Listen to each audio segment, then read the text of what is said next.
الحمد لله رب العالمين، والصلاة والسلام على أشرف الأنبياء والمرسلين نبينا محمد وعلى آله وأصحابه ومن تبعهم بإحسان إلى يوم الدين. أما بعد، أحييكم بتحية الجنة وتحية أهل الجنة في الجنة، وهاي السلام عليكم ورحمة الله وبركاته. عباد الله، إليك بعد الأدلة من القرآن والسنة التي تؤكد أهمية اغتنام رمضان في الطاعة والعبادة من القرآن الكريم. الواحد، فضل الصيام.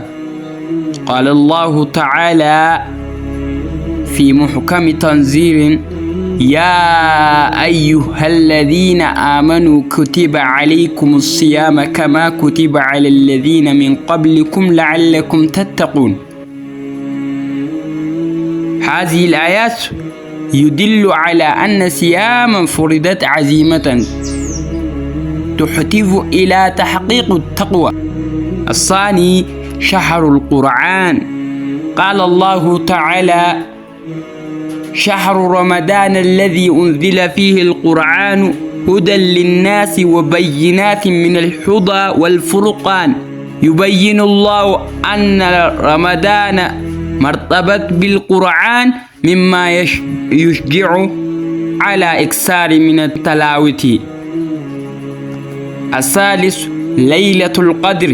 قال الله تعالى: إنا أنزلناه في ليلة القدر وما أدراك ما ليلة القدر. ليلة القدر خير من 1000 شهر.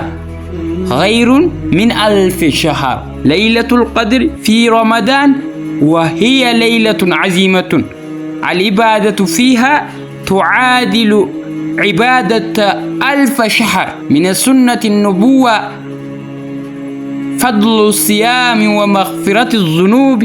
قال النبي صلى الله عليه وسلم: من صام رمضان إيمانا واحتسابا غفر له ما تقدم من ذنبه. متفق عليه. يدل على أن الصيام بإخلاص سبب لمغفرة الذنوب.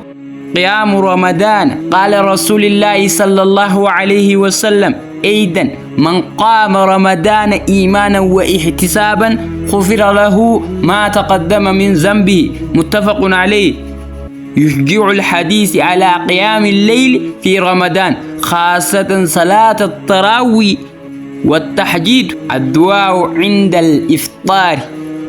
قال النبي صلى الله عليه وسلم: إن للصائم عند فطره دعوة لا ترد. رواه ابن ماجه.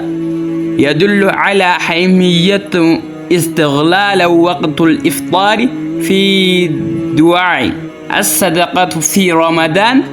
كان رسول الله صلى الله عليه وسلم أجود الناس، وكان أجود ما يكون في رمضان. رواه البخاري ومسلم. يشجع حديث على كثرة الصدقة في رمضان. هذه الأدلة تثبت أن رمضان فرضت عزيمة للطاعة، فينبغي استغلاله بالصيام والقيام وقراءة القرآن والدعاء والصدقة. جعلنا الله وإياك من المقبولين في هذا الشهر الفضيل.